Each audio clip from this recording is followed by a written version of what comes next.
Hello दोस्तों, मेरा नाम हिमांशु गौतम और एक बार फिर से आपका स्वागत है आपके अपने इस यूट्यूब चैनल पर। दोस्तों, आज का ये वीडियो मैं बनाने वाला हूं इंग्लिश के ऊपर। ठीक है, इंग्लिश बहुत इंपॉर्टेंट सब्जेक्ट होता है। सीजीएल, सीएचएसएल, सीपीओ सब में 50-50 नंबर की आपकी प्रीमियम इंग्लिश आती है और मेंस में भी इंग्लिश आती है। ठीक है, सीजीएल का मेंस में तो इंग्लिश 135 नंबर की आती है, जो शायद नहीं कंफर्म मैथ्स, रीजनिंग, इंग्लिश और जीके चारों में सबसे ज्यादा मार्क्स का जो मेंस में आता है पार्ट वो इंग्लिश का आता है। ठीक है, तो जिन लोगों को लगता है कि उनकी इंग्लिश कमजोर है, जो लोग इंग्लिश में प्रॉब्लम फेस कर रहे हैं, उनके लिए इंपॉर्टेंट वीडियो होने वाला है। और जिन लोगों के इंग्लिश में ऑलरेडी अच्छे मार्क्स आ रहे हैं, ठीक है, मैंने आज के 10-12 महीने पहले भी एक इंग्लिश में वीडियो डाला था, वो आपने देखा हुआ हो, उसको आप फॉलो कर रहे हो, या आपके ऑलरेडी बिना कोई वीडियो देखे इंग्लिश में आप अच्छा कर रहे हो, तो ये वीडियो आपका काम का नहीं है। बाकी जिन लोगों को इंग्लिश में प्रॉब्लम फेस कर रहे हैं, 7-8 मिनट का वीडियो होने वाला है, छोटा सा, चाहे 2x में देख लेना आप, पर एक बार देख लेना, जो बताया फॉलो करना। गारंटी से कह रहा हूं कि आपके सीएचएस में भी 2 महीने बाकी है, पूरा मई और जून बाकी है, जुलाई में आपको सीजीएल का पेपर है, और सीजीएल में पूरा मई, जून, जुलाई, अगस्त और फिर सितंबर में पेपर बाकी है, तो सीजीएल के 4 महीने बाकी है। ठीक है, डेफिनेटली आपको 5 से 10 नंबर का ये वीडियो फायदा देके जाएगा अगर आप चीजों को अच्छे से फॉलो कर रहे हो। 35 में हो आप तो 45 तक पहुंच जाओगे, 40 तक होंगे तो आप 45, 47 आपको कॉन्स्टेंट हो जाएंगे। इन चीजों को फॉलो करना है। मैं ये बात क्यों कह रहा हूं भाई साहब, जितनी जिम्मेदारी से, मैंने अपने टाइम में इंग्लिश में हिंदी मीडियम से था और मैंने इंग्लिश की तैयारी की थी, और मेरे इंग्लिश में 50 आउट ऑफ 50 मार्क्स थे जब मैंने अपना सीजीएल प्री का जो पेपर दिया था 2020 वाला। ठीक है, तो मुझे लगता है मेरी स्ट्रेटेजी बहुत सही थी और आपको भी वो फायदा करेगी। तो जो लोग इंग्लिश में प्रॉब्लम फेस कर रहे हैं, उसी वीडियो को आगे कंटिन्यू करना। ठीक है, शुरुआत में बता रहा हूं आपको फटाफट से। ठीक है, सबसे पहले नीतू सिंह वॉल्यूम 1।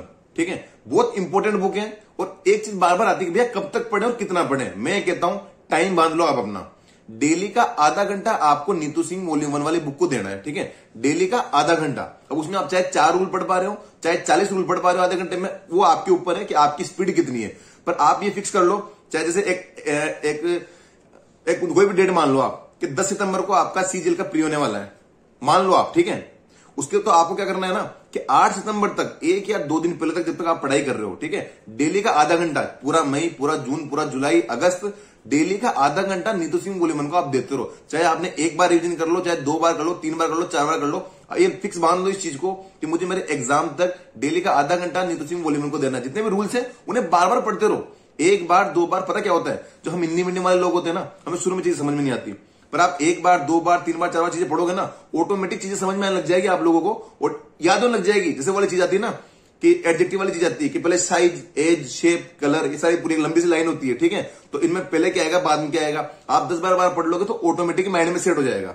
दूसरी बात, जैसे एक वो सब्जेक्ट वाली चीज आती है 231, 123, जो याद है कि अगर 2-3 आपको दे रखे ना, first person, second person, third person, तो पहले सेकंड पर्सन आएगा 2, फिर थर्ड पर्सन आएगा 3, फिर पहला फर्स्ट पर्सन आएगा। ठीक है, 231 से रूल होता है। ठीक है, तो ये चीजें ऑटोमेटिक आपको याद हो जाएगी। तो फिर पहली चीज आपको फॉलो करनी है, नीतू सिंह वॉल्यूम 1 डेली आधा घंटा टिल एग्जाम लगाओ, चाहे आपका 10 बार रिवीजन हो जाए, चाहे 100 बार हो जाए, चाहे 2 बार ही हो, बट डेली का आधा घंटा एक रूल बांध लो कि यार डेली का मुझे आधा घंटा करना है। ठीक है, दूसरी चीज क्वेश्चन प्रैक्टिस। ठीक है, टेक्स्ट बुक में आपको सीजीएल, सीएचएसएल, सीपीओ सब में जो प्रीवियस ईयर की इंग्लिश आई हुई है ना, उसके आपको मॉक मिल जाएंगे। ओनली इंग्लिश वाले ही मिल जाते हैं। एक आप फुल मॉक लगाओगे ना, फुल मॉक ओपन करोगे तो उसमें इंग्लिश वाला पार्ट अटेम्प्ट कर लो। सीपीओ के तो 50-50 क्वेश्चन वाले सेट होते हैं, सीपीओ मेंस के तो 200-200 क्वेश्चन वाले सेट होते हैं। ठीक है, तो टेक्स्ट बुक में जो सीजीएल, सीपीओ और सीएचएसएल वाले जो मतलब पार्ट होते हैं, ठीक है, सीजीएल के तो आपको पूरी तैयारी करो, तो सीजीएल वाले तो पूरे देने आपको। बाकी सीपीओ और सीएचएसएल के आपको जो इंग्लिश वाला पार्ट है ना, कोई भी फुल मॉक ओपन करो और इंग्लिश वाला जो पार्ट है उसको अटेम्प्ट कर लो, या फिर अलग से जो इंग्लिश वाला सेट दे रखे तो उनको अटेम्प्ट कर लो। आप सब्जेक्टिव वाइज देख लो या चैप्टर वाइज देख लो। ठीक है, उसको ओपन कर लो टेक्स्ट बुक से और डेली के कम से कम 100 क्वेश्चन प्रैक्टिस करो। टेक्स्ट बुक आपके पास नहीं है उसके पास, तो इस टाइम आप पास ले भी सकते हैं, इनका ऑफर भी चल रहा है। HMU 10 करके आप कूपन लगाएंगे तो ऑफ भी मिल जाएगा आपको। और इस टाइम का नॉर्मल वाला पास तो लगभग 200 के आसपास आ रखा है, और जो इनका प्रो पास आता है, जैसे प्रीवियस ईयर वगैरह सब मिल जाता है आपको, वो 300 के आसपास आ रखा है। ठीक है, ईयरली जो पास होते हैं इनके। ठीक है, तो टेक्स्ट बुक का पास आपके पास होगा ही सही, नहीं हो तो मैंने आपको बता दिया HMU 10 करके आप ले सकते हो। उससे डेली के कम से कम 100 प्रीवियस ईयर क्वेश्चन लगाते रहो आप। 100 होता क्या है ना, मैं एक बार बताऊं, मेरे बहुत सारे ऐसे फ्रेंड्स थे जो इंग्लिश मीडियम से थे और तैयारी कर रहे थे वो सीजीएल की। उनके भी इंग्लिश में 40, 42, 45 मार्क्स आए, पर मेरे 50 आउट ऑफ 50 आए। क्यों? फ्लो का बहुत फर्क पड़ता है। मेरी एक आदत थी कि मैं 100 से 150 क्वेश्चन सीजीएल के एग्जाम से 3 महीने पहले से 100 से 150 क्वेश्चन में पर डे लगाने लग गया था। ठीक है, ये जो मैं बता रहा हूं ना आपको, मॉक में एक तो सिंपल बुक खोल के लगा रहे हैं आप, वो चीज अलग होती है। ठीक है, एक मॉक में टाइम चल रहा है, घड़ी चल रही है और आप क्वेश्चन प्रैक्टिस करो। ठीक है, तो 100 से 150 मतलब सीजीएल के 25 के लगाऊंगा ना मैं, तो 7-8 सेट हो गए या 5-6 सेट हो गए, और सीपीओ के लगा रहा था मैं 2-3 सेट लगा लेता था मैं। ठीक है, इससे मेरा एक फ्लो बन गया। इस फ्लो का बहुत तगड़ा फायदा हुआ कि मेरे मतलब 25 के तो मैंने ऐसे अटेम्प्ट कर लिए। ठीक है। तो आपको डेली कम से कम 100 से 150 क्वेश्चन अपनी कैपेसिटी के अकॉर्डिंग, अगर 100 लगा रहे हो आप लगभग 1 घंटा मान लो आप, ठीक है। 25 के 4 सेट लगाओगे तो 1 घंटा आपको खत्म हो रहा है, ठीक है। तो ये चीज आपको डेली करनी है टिल एग्जाम करनी है। तीसरी चीज मैं आपको बता रहा हूं वोकैब के बारे में। कोई सी बुक पकड़ लो आप, ब्लैक बुक अभी मार्केट में चल रही है, मान लो वही पकड़ लो, 30 मिनट इस बुक को देना है आपको।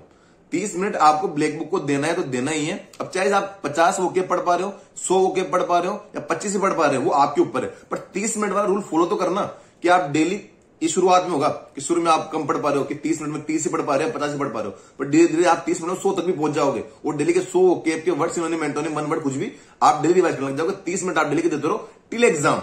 कब तक भैया रिवाइज कर लिया, अब क्या करें, वापस रिवाइज करो टिल एग्जाम, ठीक है। एक विनय कक्षा करके चैनल है, ठीक है, विनय भाई हमारे, उन्होंने क्या कर रखा है ना, प्लेलिस्ट बना रखी है सिनोनिम की, एंटोनिम की, वन वर्ड की या आपके डायरेक्ट नरेशन की, बहुत शानदार उन्होंने प्लेलिस्ट बना रखी है। और प्लिन टू पैरामाउंट के जितने भी प्रीवियस ईयर वोकैब्स है उन्होंने एक बहुत शानदार तरीके से करवा रखे हैं, ठीक है। एक बार उनकी वीडियो देखोगे ना आप तो ऐसे आपके माइंड में बैठ जाएंगे, ठीक है। तो उनका भी मैंने यूट्यूब का लिंक डाल रखा है, आप उसको भी फॉलो कर सकते हो, ठीक है।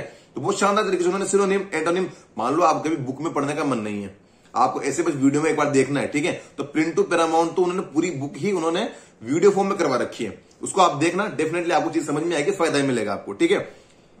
चौथी चीज न्यूज़पेपर। मैंने आपको तक 3 चीजें बताई। आधा घंटा आपको नीतू सिंह वॉल्यूम करनी है, 1 घंटा आपको क्वेश्चन प्रैक्टिस करनी है, 1.5 घंटा, आधा घंटा मैंने बोल दिया वोकैब प्रैक्टिस करनी है आपको, 2 घंटे हो गए। और आधा घंटा आखिरी चीजें कर लेना, आधा घंटा में ज्यादा बोल देता हूं, 15 से 20 मिनट होती है। न्यूज़पेपर को पढ़ना।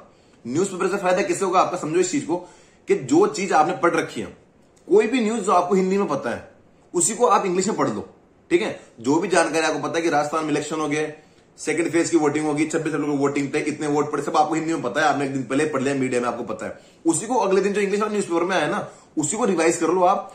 आधी चीजें आपको पहले पता है हिंदी की वजह से, आधी आप खुद पढ़ लोगे, डेफिनेटली आपका इंग्लिश का पढ़ने का फ्लो बन जाएगा। जो क्लोज टेस्ट आता है या जो पैसेज आते हैं या बहुत सी और चीजें आती है ना, इनमें आपको इस रीडिंग का बहुत फायदा मिलेगा। चाहे चीज समझ में आए या ना आए, धीरे धीरे आप रीडिंग शुरू करोगे ना तो ऑटोमेटिकली आपको एक टाइम के बाद चीजें समझ में आने लगेगी, ठीक है। तो उम्मीद करता हूं ये 4 चीजें जो मैंने बताई आपको, पहला कि Neetu Singh only one till exam follow करो, दूसरा टेक्स्ट बुक पकड़ो और उसमें सीजीएल, सीएचएसएल, सीपीओ वाले जो पार्ट है ना उसमें इंग्लिश वाला पार्ट चुनो, या सब्जेक्ट वाला या फिर जो चैप्टर टेस्ट है वाली चीज चुनो, और उसमें डेली के 100 क्वेश्चन आप प्रैक्टिस करो। यार सीपीओ के 2 सेट लगा लो आप इंग्लिश वाले, 50 के 2 लग जाएंगे, 100 क्वेश्चन आप कैसे कवर होगे, ठीक है। इंग्लिश में टाइम क्या लगता है कि 20 मिनट में 50 क्वेश्चन हो जाते हैं, तो 40 मिनट में आप 100 क्वेश्चन कर लोगे, मैक्सिमम 1 घंटा मान लो, तो 1 घंटा तो क्वेश्चन प्रैक्टिस करनी है। मैं कह रहा हूं फ्लो बहुत इंपॉर्टेंट है। तीसरी चीज मैंने बताई आपको वोकैब के बारे में कि आप कोई सी बुक पकड़ लो जो भी आपको पसंद आ रही है मार्केट में, समय वोकैब तो सेम ही होती है ना, वोकैब अलग कैसे हो सकती है, ठीक है। तो वोकैब उससे 30 मिनट रिवाइज करते रहो। विनय भाई है, उनका चैनल है, उन्होंने लिंक डाल रखा है मैंने उस पर, तो इन्होंने प्लेलिस्ट बना रखी है सिनोनिम, एंटोनिम की, बहुत शानदार, उससे आप फॉलो कर लो। और चौथी चीज मैंने बताई न्यूज़पेपर। मैं गारंटी से कह रहा हूं, चाहे इसका 2 महीने बाद सीएचएसएल का पेपर है ना किसी का, वो 2 महीने इस चीज को फॉलो करता है, 2 महीने वो कंटिन्यूटी वाली बात होती है यार, पता है। आज आप पढ़ लोगे, 4 दिन फॉलो कर लिया, आज भी आप ढाई हिमांशु भैया ने बोला है और पढ़ूंगा तो मेरे मार्क्स आएंगे, आप कल पढ़ लिए, परसों पढ़ लिए, 3 दिन आप वापस बंद कर दी, फिर 2 दिन पढ़ लिए, फिर टेंशन नहीं, आपको पढ़ाई कर लेते हैं, आपने 2 दिन फिर पढ़ाई कर ली, फिर बंद कर दिए। ऐसे नहीं, आज अगर 27 अप्रैल है, 27 मई, 27 जून, 30 जून तक फॉलो कर लो। जिनके सीएचएसएल का पेपर है ना, ऑलमोस्ट जितने भी सीएचएसएल वाले जो सीएचएसएल देंगे वो सीजीएल भी देंगे, ठीक है। तो आप अपने मार्क्स चेक कर लेना कि आज आपके कितने मार्क्स आ रहे हैं इंग्लिश वाले पार्ट में, और 27 जून या 30 जून जब भी आपके सीएचएसएल का पेपर होगा उसके 1 दिन पहले आपके कितने मार्क्स आ रहे हैं। आप खुद कहोगे हाँ भैया मेरे मार्क्स बढ़े हैं, और जो 4 चीजें बताए ना आपको, न्यूज़पेपर या फिर क्वेश्चन प्रैक्टिस जो बताया, इस वजह से मेरे मार्क्स बढ़े, और डेफिनेटली आपके मार्क्स बढ़ेंगे, मैं गारंटी से कह रहा हूं। मेरे बढ़े तो कंफर्म आपके तो बढ़ेंगे इसे, क्योंकि हम तो भाई हिंदी मीडियम के आदर्श विद्या मंदिर वाले स्टूडेंट है, ठीक है। तो हमारे इंग्लिश मतलब एक बहुत बड़ा डर था कि यार इंग्लिश ही है जो मेरा सिलेक्शन रोकेगी, पर फिर इंग्लिश ही ऐसी चीज रही जिसकी वजह से रैंक शानदार आ गई, ठीक है। तो उम्मीद करता हूं कि जिन जिन लोगों को इंग्लिश का डर है, डेफिनेटली मेरी बात मानकर अगर आप मुझे फॉलो कर रहे हो, सलाह मान रहे हो मेरी, तो ये 4 चीज जरूर फॉलो करना, एंड तक करना पर, ठीक है। 4 दिन या 5 दिन की पढ़ाई में, 4 या 5 दिन की मेहनत में सिलेक्शन नहीं होते हैं। बहुत से लोग न जाने कितनी रातें काली कर रहे हैं, न जाने कितनी मॉक प्रैक्टिस कर रहे हैं, 100 तो मैंने फ्लो में बोला है। ऐसे ऐसे लोग भी सर्कल में बैठे हुए डेली के 200-250 क्वेश्चन इंग्लिश के लगा रहे हैं, क्योंकि पिछली बार उनका इंग्लिश की वजह से सिलेक्शन नहीं हुआ था, और मेरे सर्कल में है, रिजल्ट आएगा, वो उनका सिलेक्शन हो जाएगा, और मैं उनका इंटरव्यू लूंगा तब जरूर बताऊंगा कि यार मैं इसकी बात कर रहा था कि ये बंदा डेली के 200 क्वेश्चन पर डे इंग्लिश के 200-250 क्वेश्चन लगा रहा था, और इसका पहले वाले एग्जाम में इंग्लिश की वजह से सिलेक्शन नहीं हुआ था, और इस बार उन्होंने इंग्लिश में फोड़ा है, इतनी शानदार रैंक लाया है। उनसे मिलवाऊंगा मैं आपको, ठीक है। क्या पता आप में से जो लोग वीडियो देख रहे हो उन्हीं में से कोई वो बैठा हो। तो तैयारी करते रहो, 4 चीजें, इंग्लिश का बहुत शानदार फ्लो बनेगा और इससे बेस्ट तरीका हिंदी मीडियम वालों को तो बिल्कुल नहीं मिलेगा। एक बार फॉलो करो, डेफिनेटली आपको फायदा मिलेगा। Thank you so much.